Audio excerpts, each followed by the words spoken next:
The shift happened. You did the work and you changed. But you're still checking over your shoulder, softening your edges, and waiting for someone to tell you it's okay to show up as who you already are.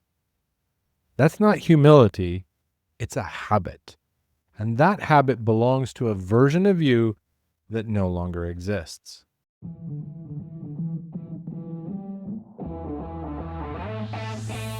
Welcome to Daily Power Boost. I'm Sean Michael. This isn't a podcast about pushing harder or fixing yourself. It's a space to see clearly how your experience is actually being created. Each episode offers a simple shift in understanding, not a tactic, not a hustle, a clearer view of thought, identity, and the patterns you've been living inside. Because when misunderstanding drops, relief rises, energy returns. You move forward with calm, sovereign clarity. This is your daily power boost. When did you last have a clear thought, answer, or a read on a room and pause, just a half a beat, to check whether it was okay to say it? It wasn't that you were wrong. You knew you weren't. But some part of you still ran it through a filter, checked the temperature, waited for a signal from outside that never came.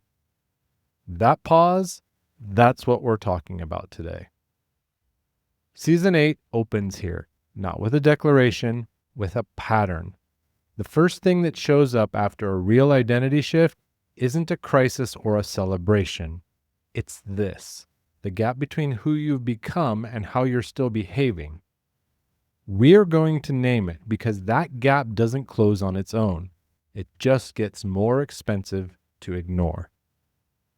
There's a specific version of this I see in people who have genuinely done the work. I don't mean people who are still avoiding it. The people who have actually moved, had the insight, felt the shift. Something real changed in how they see themselves. Then they walk into a room or a call, maybe into a conversation with someone who knew them before, and they dial it back, soften their voice, add a qualifier. They leave room for the other person to disagree with something that doesn't actually need a rebuttal.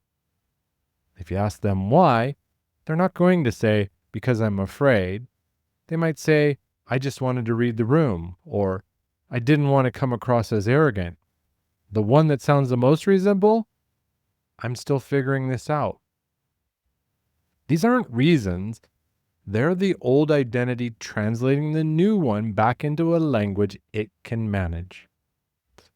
The pattern is this: you've changed at the level of belief, but the behavior is still running the old contract, the one you signed before you knew what you were signing. Still checking for permission, waiting for external confirmation that the internal shift was real.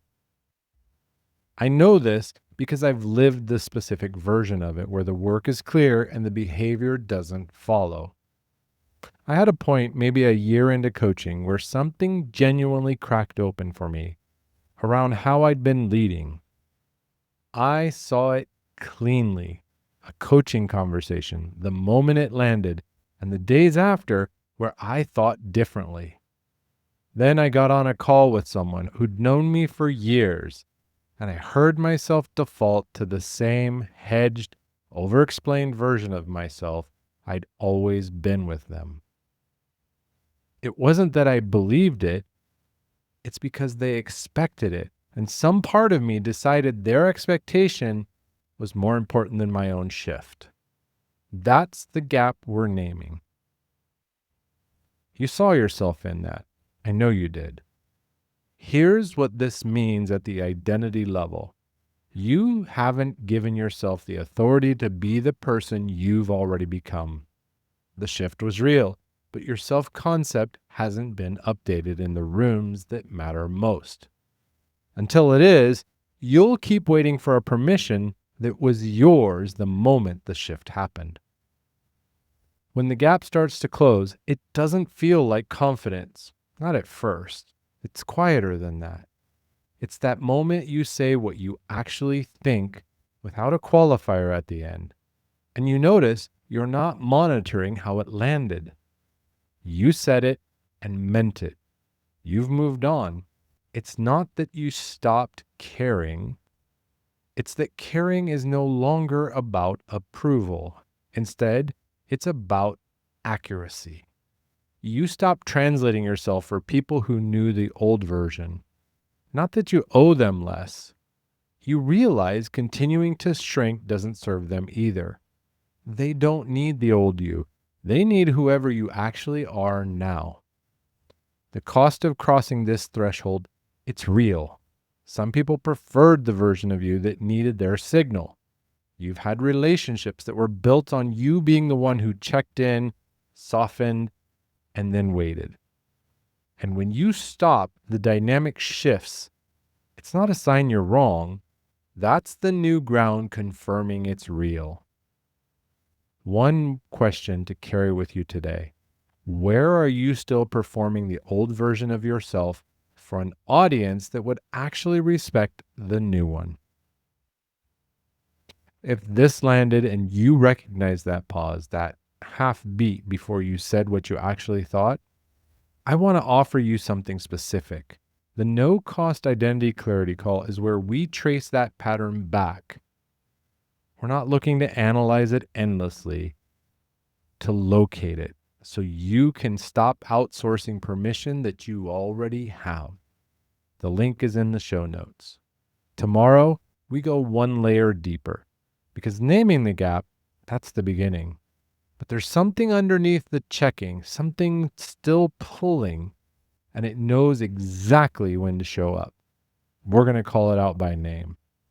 The shift was real. Claim the ground it earned you. With strength and heart, I'm Shawn Michael. Stay close.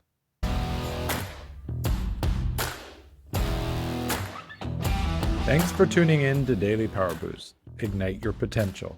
Remember, transformation starts with action. So take today's insight, make it your own, and awaken your inner potential. Because remember, greatness begins within. Catch you tomorrow for your next Power Boost.